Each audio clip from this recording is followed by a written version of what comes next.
Night ride on the train.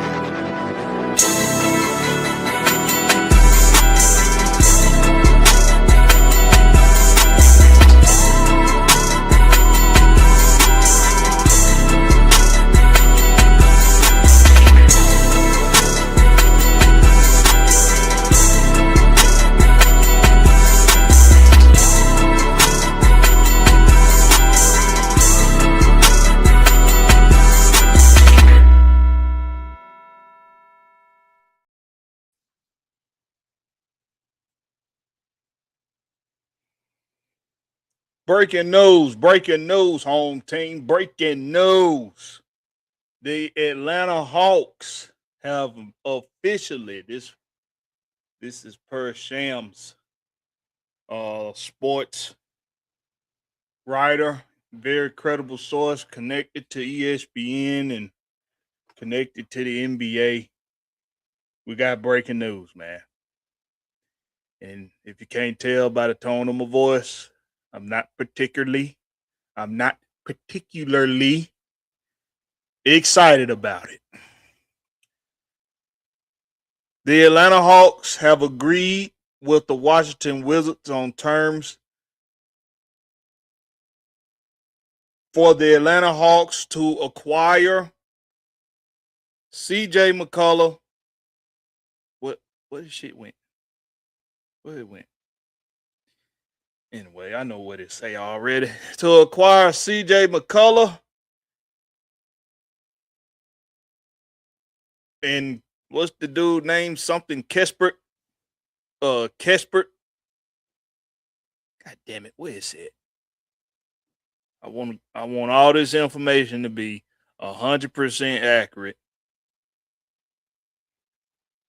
I don't know why my phone just do whatever the fuck it want to do. The Atlanta Hawks and the Washington Wizards have agreed to terms for the Hawks to acquire CJ McCullough and Corey Kispert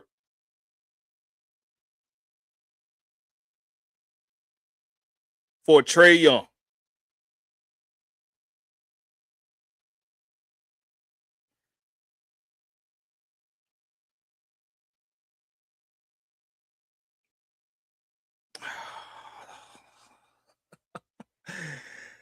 Oh, man. Come on, man.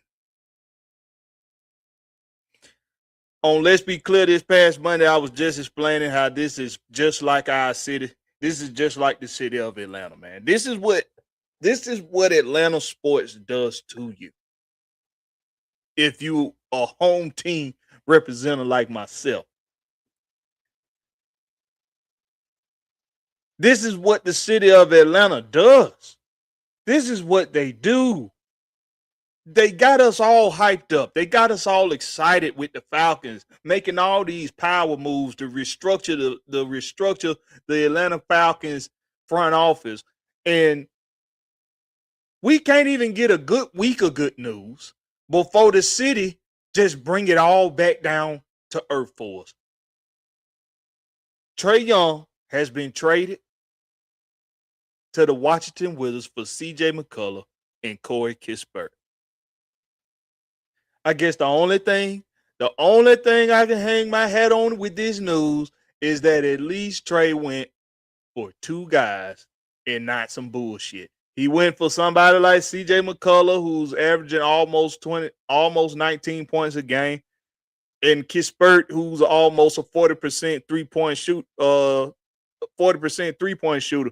These are guys that can benefit to the offense of the Atlanta Hawks, but offense ain't been our problem.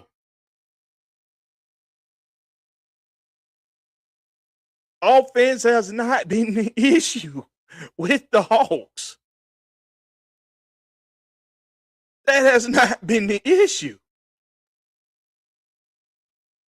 It's defense. Biggest reason, we don't got a true center. We ain't got to anchor it down in the paint. We at least need that. Why? because we don't have tenacious defenders outside of Dyson Daniels, who I guess his role is kind of confusing to Hawks fans from what Quinn Snyder has been asking of him. Do you want him to be a distributor and a scorer? Because that's not what we need him to be. We need him to be defense and rebounding, and from time to time give us some scoring. Try to give us 10 points a game at least. 15. We just need Dyson Daniels to give us 15 points a game. Give us 15 and play solid defense and get boards. Yes, I get it. He's a shooting guard. He needs to be able to shoot. But his game is defense, rebounding, and he can give you 15 points a game some way, somehow. Not the best shooter, and definitely not somebody that's great at taking it to the basket, but he can take it to the basket. He can give you 15 points. Just let him go out there and play sound defense. I am so confused from the Hawks standpoint. You build the team around Trae in the offseason. You build a team around Trae Young in the offseason. And you don't even give it a chance to work. For anybody that hasn't been following the Hawks, in this offseason, we pick up Nickeil Alexander-Walker, who is cousins with Sean Alexander. Shea Alexander. Sorry, I called him Sean. He is, now I know that don't mean nothing, but Nickeil Alexander-Walker has been playing great. Let's look at some.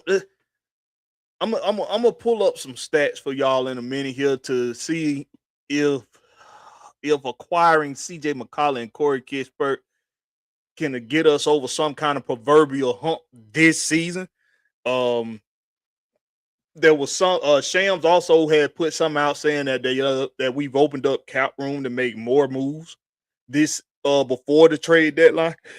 God damn, excuse me. The trade deadline is February 5th. That's the trade deadline, February 5th. We now have some cap room to make some more moves. CJ McCullough is definitely going to give you something on the offensive end. Absolutely.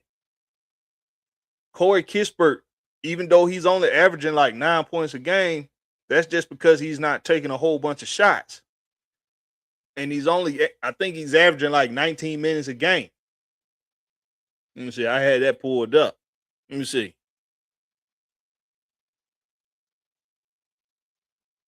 Okay. Well, fuck you too then, Google.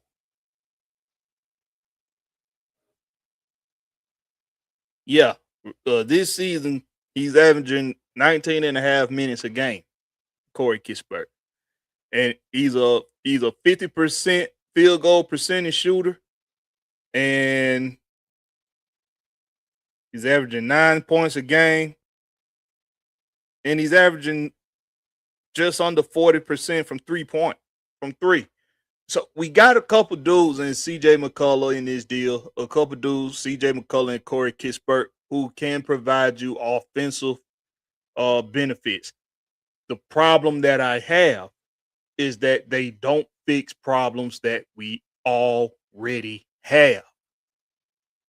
They don't fix any problems. Now, I like Ansi Salah, the new GM for the Hawks. I like him. I like the moxie he has when he wants to make moves. He's a move maker. He gets out here and he makes moves. He's not afraid to make a move, clearly, because here, I don't know, for a long time, it was being reported that no teams were interested in Trae Young and that the Hawks were actively looking for suitors to do a trade with Trae Young. For the longest, there was no traction. Nobody wanted him. There were a few teams out there that had the kind of cap space that that the Hawks would need for them to take on the remainder of Trae Young's contract. And um, listen, he's getting paid heavy. He's getting 40 plus a year. So it would need somebody that could take on his contract. And it's just, I guess it was either for Trae, because they gave him the choice, right? They gave him the choice of where he wanted to go. And his choices were limited because, first of all, teams got to want you, and then they got to be able to afford you. So I think this move here was just, it came down to who can afford to extend Trae even after this trade. And Washington is one of the teams that has, I think maybe they were the only team that had that kind of cap space. They're the only team that could afford Trae Young. So this is basically what it barreled down to, is Trae picking somewhere to go where he could get paid, where he wouldn't have to settle for less. And I think here in Atlanta, he probably would have taken a deal if we would have wanted to keep him. I don't think we wanted to keep him. This is in my opinion. I don't think the Hawks wanted to keep Trae Young past this season after having an extensive amount of playing time with Jalen Johnson not having Trae Young on the floor and having to step up and be the guy, be the man, and averaging almost a triple-double this season. Jalen Johnson. It's almost, and I hate to say it, it's almost a no-brainer. It's almost a no-brainer, man. It's almost a no-brainer, man. Oh, my goodness.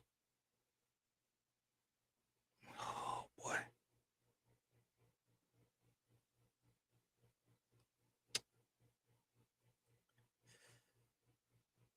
This one hurt me, y'all.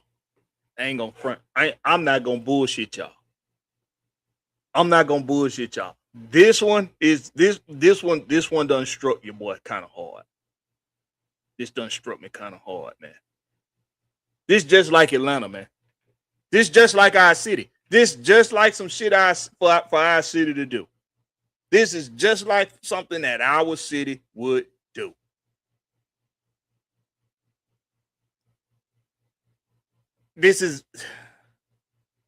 We riding high. The Atlanta fan base is riding high. We got rid of Raheem Morris for the Falcons. We got rid of Terry Fontenot. Rich McKay won't be involved in football operations no more. There's a restructure to the front office, and Matt Ryan just might be the main piece in it. We are riding high as Atlanta fans. Even the Braves. It started with the Braves. The Braves, they talked Brian Snitker into retiring. There's new management for the Braves. They still got a lot of real good talent on that roster. Ronald Acuna could have a bounce back season and be right back into his MVP talks. We riding high. We had a hiccup with the Bulldogs, but we riding high. We riding high. And here we go with this. Here we go with this. A couple days ago, it was put out there that Trae Young and the Hawks was working on a trade with the Wizards. And it's the way it was worded is that Trae Young and the Hawks, they had come to terms in an agreement to get a trade done with somebody. And it came out that finally somebody was interested, and it was the Wizards. The Wizards, y'all. The Wizards. Wizards, man.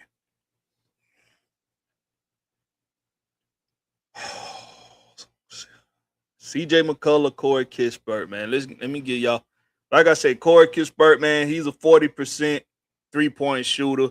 He's a 50% field goal, 50% field goal shooter. He's only averaging 9 points a game right now, but that's because he's only averaging 19 and a half minutes a game, and he's not taking a whole bunch of shots. But the shots he is taking, he's making a lot of them. He's almost 40% from three, and he's almost 50% of field goal percentage shooter. Anyway, CJ McCullough, he's averaging almost 19 points a game. That's definitely can help you. That's definitely gonna help out JJ and all. That's definitely gonna help them out. But CJ McCullough is 6'3" and barely plays any defensive damn self. Barely. And Corey Kispert, he's a 6'6" forward.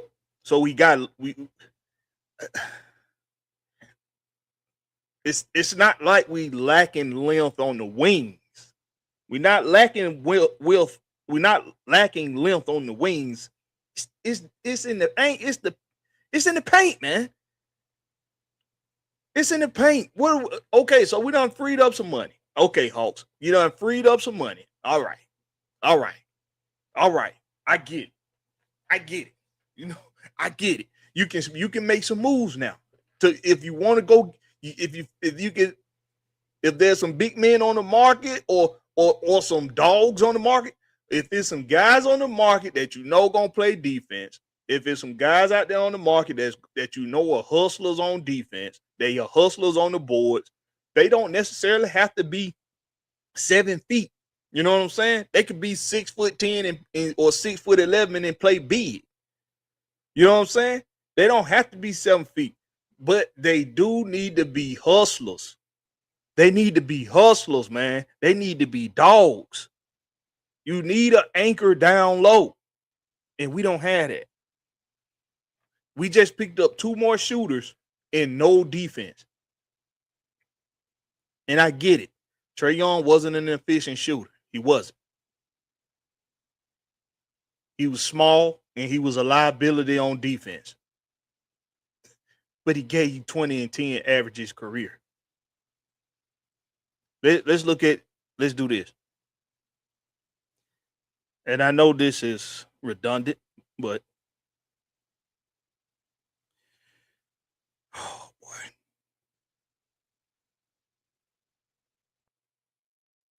I know this redundant, but over his career, Trae Young is averaging. Let me see.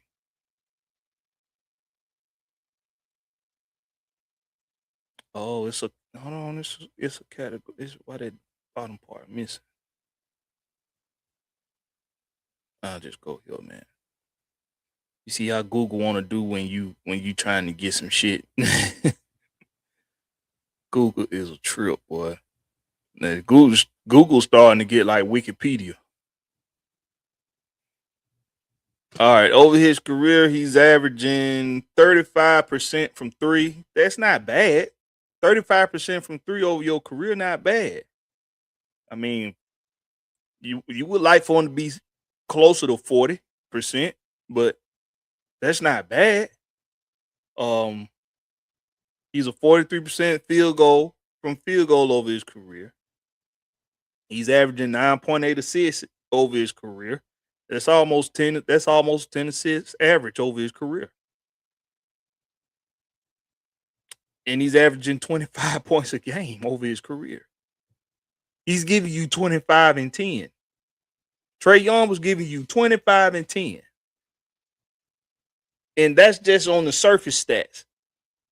That's not even counting what he's capable of doing in the postseason. He's a difference maker. He's a difference maker in the postseason. Trae Young hits big shots. He takes big shots. I think that's the biggest thing. He takes big shots. And he makes big shots. He doesn't fold under the pressure. He does quite the opposite. He rises to the occasion time and time again. Before Trae Young, the Atlanta Hawks had never been to an Eastern Conference Final game and won any of the games. And that's even with Dominique Wilkins. That's even with Steve Smith and Mookie Blaylock and Dikembe Mutombo. Allen Henderson and them boys. That's even with Joe Johnson and Jeff Teague. The team with the highest win-loss record in Hawks history. They went to the Eastern Conference Finals and got swept by LeBron in Miami. I'm sorry, by LeBron and not Miami, by LeBron and Kyrie. And Kyrie Irving. He got swept.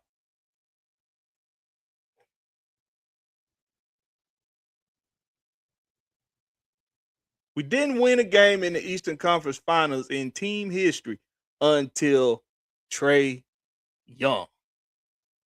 Until Trae Young came to Atlanta and showed everybody that it don't matter how big the dog is, not the size of the dog, it's the heart in the dog. He showed everybody that.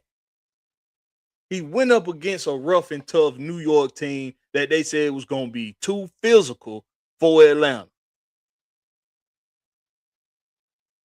Sent them home in their own arena. Sent them home in Madison Garden. Same thing with the Philadelphia 76ers. They said the house was too small, really just because of Trae. They said the house was too small. And it was too many mismatches. And Trae Young said, no, it's not. It's not, bro. It's not. We good. And they went out there, and him and John Collins and Clint Capella and Bogdan Bogdanovic and Kevin Huerter and Danilo Gallinari and DeAndre Hunter, they went out there and don't let me forget about Lemon Pepper Lou Will. They went out there and they showed the world we are not too small. We are not mismatches. Trae showed them I got lob threats and I got an anchor down low. And I want to say that was Onyeka Okongwu's first or second season too. And he was actually playing pretty well. Coming off the bench. But Trae Young showed you on that Eastern in 2021 with that Eastern Conference Finals team. As long as I got lob threats and I got an anchor and I got guys that can be good 3-point shooters, I can create for everyone. And he wasn't a liability on defense because you had the length on the wings and you had an anchor down low. And they wanted to play defense. Excuse me. John Collins wanted to play defense that season. Clint Capella wanted to play defense. Danilo Gallinari wanted to play defense. Kevin Huerter wanted to play defense. They didn't have to be great at it. They wanted it. They wanted it because they knew the guy that's coming down there making plays on the other end for them is one of the best to ever do it. They had a triple action option with Trae Young, Clint Capella, and John Collins. Nobody had an answer for it. Nobody had an answer for it. Clint or usually Clint, but either Clint or John will set a pick for Trae somewhere around the shoulder. It was never at the top of the key. It was always somewhere around the shoulder. And one of the two of them that wasn't making the pick was either coming down from the opposite baseline or coming down from the opposite or crashing from the opposite shoulder. And Trae would get that pick. And with John, you're going to get a pick and pop, or he could attack the basket and he a lob threat. With Clint, he ain't going to pick and pop. He just going to crash to the basket, or he going to stay out of the lane so Trae could get to the basket himself. And Trae going to either give you that floater, He gonna give you a lob to whoever crashing off that other shoulder or whoever coming down that baseline, or he gonna kick it out to whoever waiting in the corner or at the top of the key for a three. It was unstoppable because you had guys that wanted to play defense. You had guys that wanted to play defense and they hit their shots. And Trae still gave you 25 and 10. By himself, he still gave you 25 points. Whether it was efficient or not, it's about the points going in the basket. It's about the ball going in the basket and counting as points, efficient or not. If you're playing defense, efficiency starts to kind of not matter as much. And I'm saying it don't matter. But if you're playing defense around the board, it don't matter if it's inefficient. Just get the points.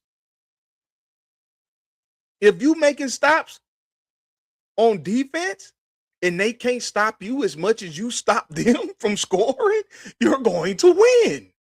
And that's what we saw with the 2021 Hawks under Trae Young.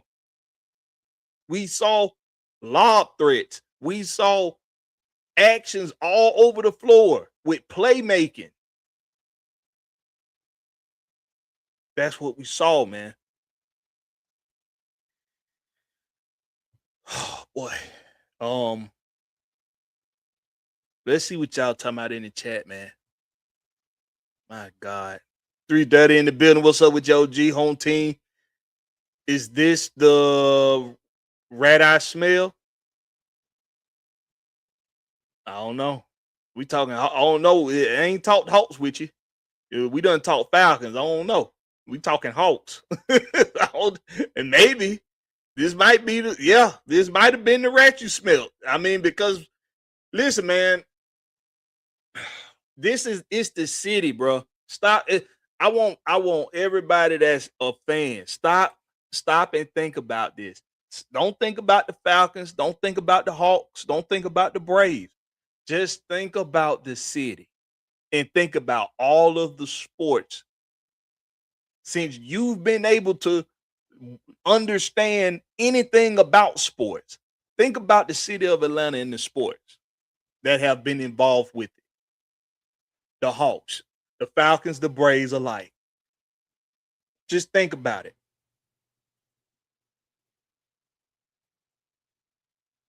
This city is this city will get you so excited about what they're about to acquire, about somebody or something that's about to happen. This city will get you so excited. And it never results into championships. This is the cruel joke on Atlanta, man. This is the cruel joke that's on Atlanta. Think about this. Things that don't usually happen in Atlanta. And sometimes it's a cruel joke that's being played by the universe on the people that represent Atlanta. The most recent Braves championship under Brian Snitker, nobody thought that was about to happen. Ronald Acuna goes down for the season. You lose other guys for the season. You lost like 3 people in the starting in the batting lineup, and you lost like 2 or 3 pitchers. We had to go bargain shop for hitters and pitchers. We had to go bargain shop. And who was that? Our probably our best pitcher in the World Series in that year, literally broke his leg on the mound. Either broke it or he had some kind of fracture. Something was broke. And he still went out there and pitched his ass off with no Ronald Acuna, with half of your starting batting lineup, half of your bullpen was even healthy, and you went out there and won a championship, nobody seen coming. Nobody saw it coming. A lot of people had washed their hands of the Braves. It was like, oh, it's better luck next year. We get too many missing pieces. We get Soler. He goes crazy in the World Series, hitting all kind of home runs and shit. Isaac Albers stepped up to the plate. We had a lot of guys, man, step up that nobody thought was going to step up like that. Think about the Georgia Bulldogs. No, let's keep Georgia out of it. They back-to-back champions. Let's keep them out of it. And they the state of Georgia, not the city of Atlanta. We talking about the city of Atlanta. Look at the Falcons, right? Look at all these big hype names that we get in Atlanta. Huh? Let's take it back. Let's take it back to Deion Sanders. Prime time. Prime time didn't just bring you excellent football play, but he also brought you culture and energy. He also brought you excitement and entertainment with the Too Legit to Quit era. Having hip hop stars on the sideline, MC Hammer and everybody wearing gold chains with high top fades with the parts in them. Like we was going crazy in the Too Legit the era, but it was exciting and it was fun, but it didn't result to championships. It didn't result to championships. The Dirty Bird come with Jamal Anderson and Chris Chandler. Everybody's excited. We come up with a dance. We got that energy back in Atlanta again. It's giving people Too Legit to Quit vibes. Oh yeah, we got the Dirty Bird. Oh man, these guys is bad. No championship. No championship. I don't even need to talk about 2016-17 season. I don't even need to talk about it. Y'all know what happened. You know what happened.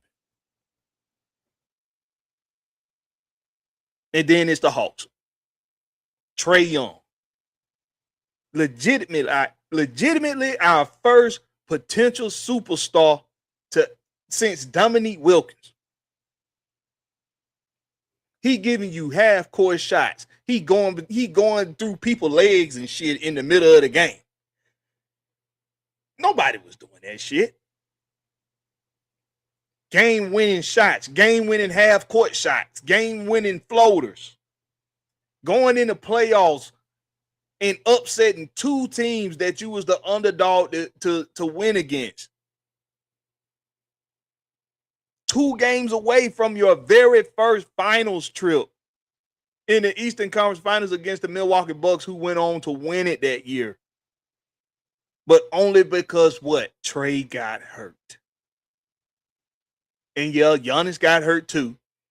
But we know that team without Trae and that team without Giannis is 2 totally different things. And shout out to Lou Will for going out there and playing the best game of his career. In what was that, game 3? In game 3 or 4 in Atlanta? Went out there and played the game of his career, helping lead the Hawks to their second playoff victory in league history, in team history.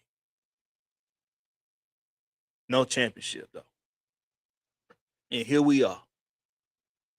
Just like Atlanta does. You build around Trae Young to give him a very similarly built team that he had in 21. In this offseason, you give him a legit 7-footer who's not a great defender, but he's a presence down low. He's a presence in the paint because he's 7'4" in Kristaps Porzingis. You go get guys that can create their own shot and that are efficient shooters, and Nickeil Alexander-Walker, Luke Kennard. You go get these guys to build around Trae. You already got lob threats. You draft Asa Newell. He is a lob threat. You already got Jalen Johnson. He's a lob threat. You got Zachary Ricochet. He can attack the basket, and he may be a lob threat. But you got a coach who don't know how to coach defense. And when you got a coach that don't know how to coach defense, you're gonna have a lot of players that don't have that desire to play defense. And you gotta want to play defense, man. It's the only thing that kept Miami so relevant when they had Jimmy Butler. They had guys that wanted to be tenacious on defense. They wanted to be tenacious because Eric Spoelstra preached it. Tenacious defense will create more offense.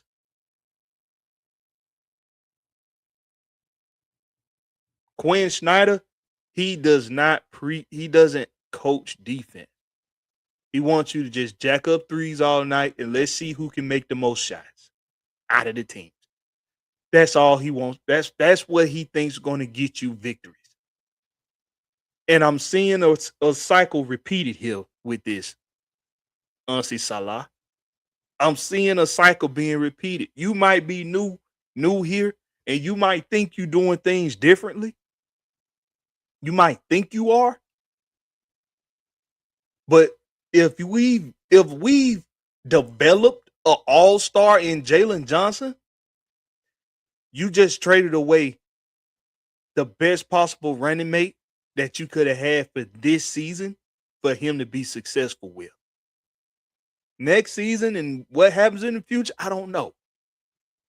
But I know with a Kristaps Porzingis playing and not being able to play because of whatever condition he got, but with a available KP, with an available JJ and Trae Young, with an available Nickeil Alexander-Walker and Zachary Ricochet and Asa Newell, with those guys playing together, I think, and Dyson Daniels for his defense and his rebounding, I do think you had the team that you wanted around Trae all along.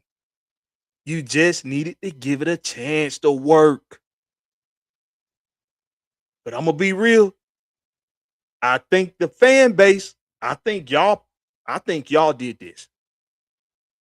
I think the fan base did this. So many fans. Trae Young. Let's get rid of Trae Young. We don't need him. He a liability on defense. They play better without him. They playing better without him, but they not playing with the team that was constructed for him to play around. Because KP ain't played. He ain't played a lot of games. JJ had to miss a little time. And Trae ain't been able to play. The team that was constructed in the offseason has only played like 5 or 6 games together. I think somebody on We Talk House TV gave me a stat the other day where they've only played 41 minutes together all season. That's not even a whole game.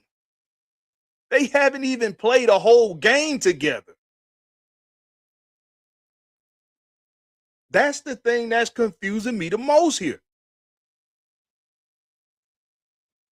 We didn't give it a chance to work.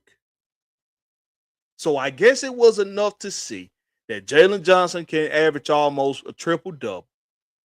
Nickeil Alexander-Walker can give you 20 a night, but you still lack a ton of defense. I guess that was enough for you to say, okay, we don't need Trae Young. Think about that.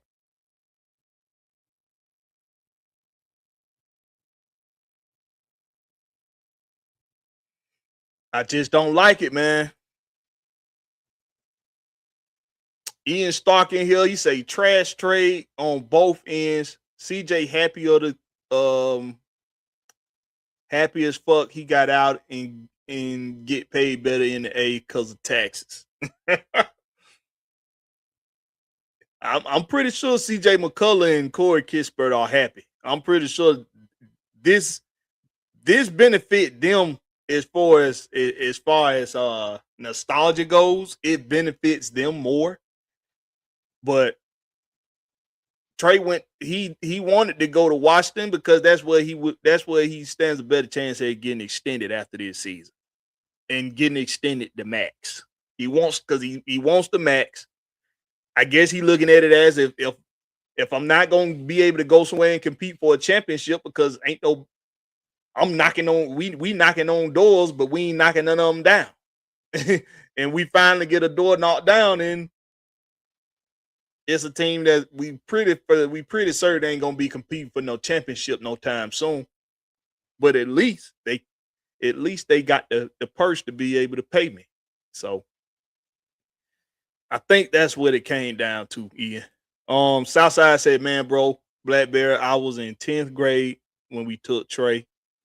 He literally saved Atlanta basketball for us, but I believe it was time to move on. And I'm not going to lie. My logical mind feels the same way, Southside. The logic that I have to put together for it to make sense for me makes sense. That this was a smart thing to do by trading Trae Young. Just not sure if I would have gone with the Wizards.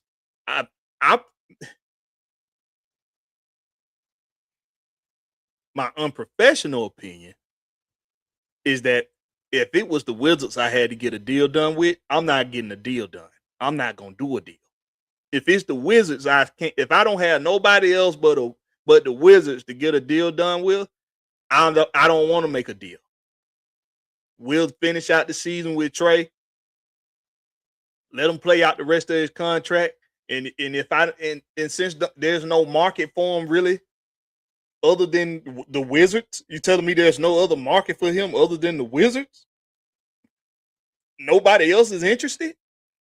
I mean, you can't say you didn't letting them walk and play out his contract hurt you because you wasn't getting any deals for him anyway. But I guess when you playing chess, sometimes you have to sacrifice some pieces so that you can put yourself in a situation to get checkmate. In this case, we sacrificing the queen. We sacrificing the strongest piece we had so that we could corner that king and finally hit pay dirt. Hopefully, the chess match that Ansa is playing, hopefully he know what he's doing and he don't run out of time. Because we better win now. Southside, we better win now. Southside, we better win right now. I don't care what none of these other content creators that cover the Hawks say. I don't care what none of them say. We better win now. We better win now. I don't want to hear no shit where we got to give time to we got to give these guys time to play together and to get used to each other and we got to let the system, we got to let these guys get acclimated to the system and all that bullshit. I don't give a fuck about none of that fucking shit. You just traded away your best piece on the board. You better win. You better win. You just gave away the best asset to your team. You better win. The East is supposed to be wide open this year. Detroit is saying it was never wide open. We was coming all along. That's what Detroit's saying. Detroit saying we was coming all along. It was never wide open. Toronto, too. They saying wide open. We went and got legit all-stars to make up this team. It was never open.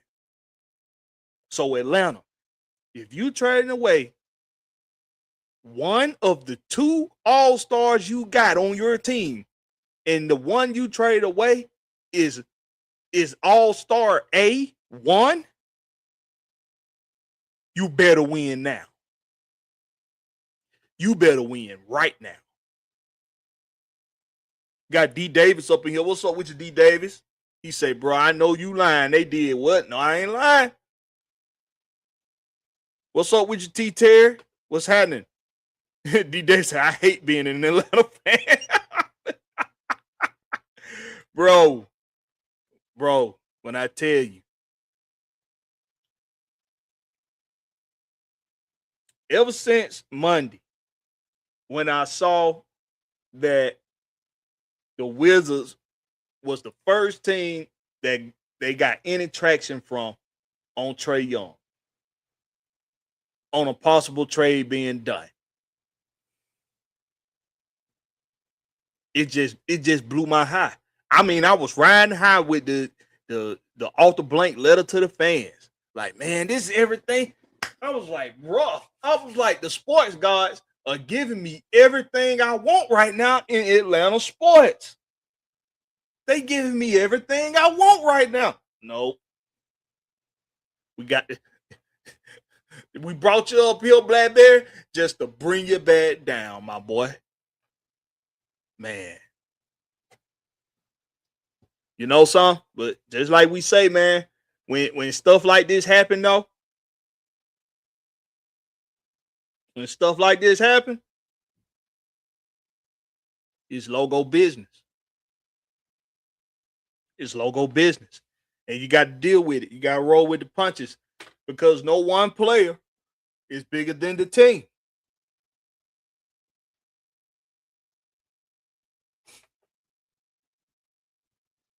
So it's logo business at the end of the day. Man. T. Terry say Trae's going to play for the person who drafted him and play for SAR. Play with SAR, yeah. That's who drafted him.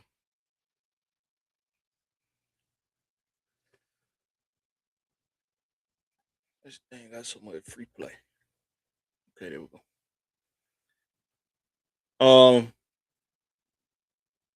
That's it, man. That's the breaking news, man. Trae Young and the Hawks come to agreement with the Washington Wizards for the Atlanta Hawks to acquire CJ McCullough and Corey Kispert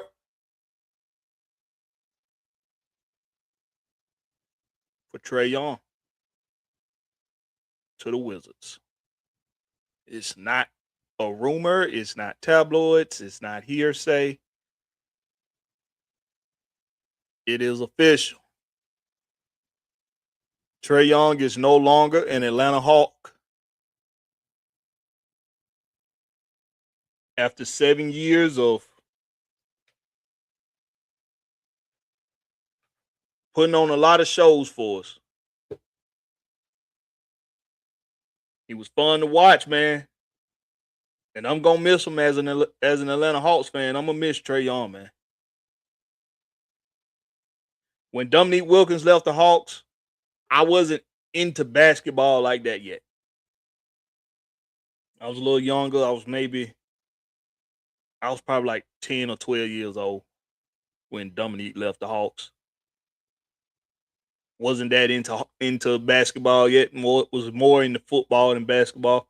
I seen a little bit of people's disappointment when Dominique left.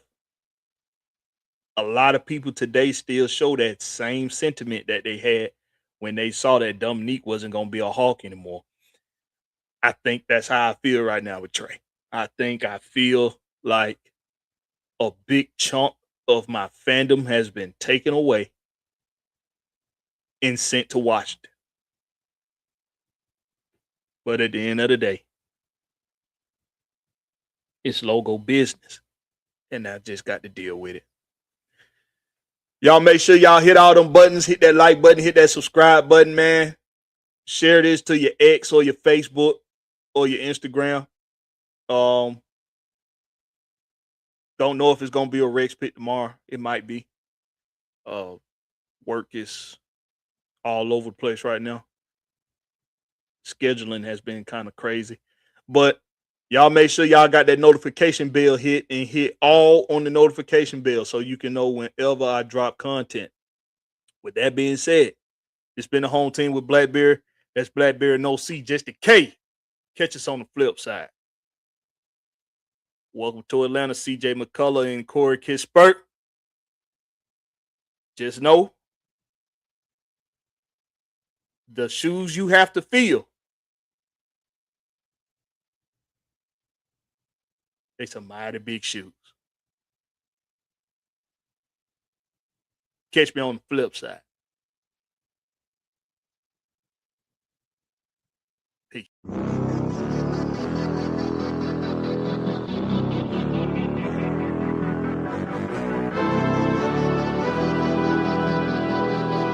Night ride on Trae.